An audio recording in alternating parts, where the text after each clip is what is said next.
the Bible gives examples of how to die triumphantly. Remember, I told you every time I read through the Bible, look for something once, because I was a pastor and I had to do a lot of funerals. I went through and looked how God chronicled the death of people, the good and the bad. And here's some of the good ones.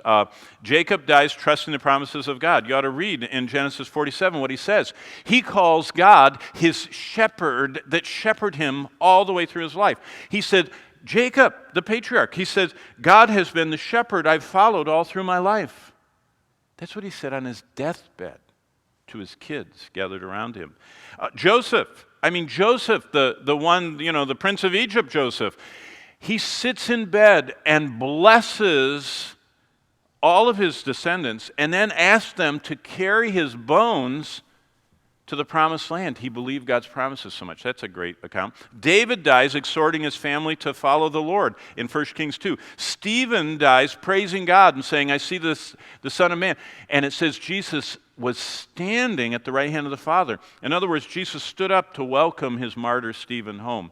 What a beautiful account. Paul dies, and we all know that one, finishing the course. He said, I fought a good fight. Peter says, I'm going to soon die. I want to stir you up by way of remembrance. Now, when I was a pastor, I used to encourage the congregation.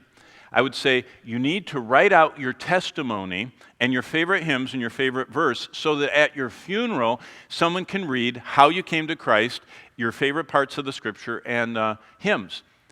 And I started that when I was at Grace Community. When I worked for John MacArthur, my first assignment was I had 864 senior citizens. The youngest person in the class was over 65, and I had almost 900 of them in one class. That's how big the church was. And so I went to them, I said, okay, I'm going to eventually do your funeral. I'd like you to write your testimony, how you came to Christ, your favorite hymns and favorite Scripture. You know what they all said? Oh, I'm not that old. Nobody thinks they're going to die. Nobody thinks they're old enough to die. And so I began doing a funeral every week. That's how fast. I always had a couple that were on, respirators, and a couple that were in chemo, and a couple that were in ICU, and it was just amazing. Bonnie and I would be with all these dear saints as they died. And finally, one of them, the wife says, hey, my husband did what you said. Here's the paper.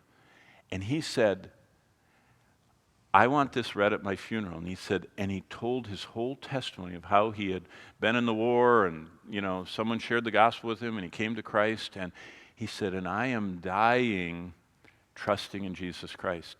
Well, that changed everything. When I read that at the funeral, they all got busy. They thought it was so neat to hear at their funeral, not the pastor saying this person's a Christian, but their own personal testimony read. And so I said, every song we're singing is what Bill wants us to sing. And every scripture we're reading is what Bill were his favorite. And so the example is kind of like Peter reminding the saints. He says, my time to go is soon coming, but I want you to be ready after I go. And of course, Christ died. Remember, on the cross, looking to the thief. And he actually is soul winning as he's dying. And what an example to us it is.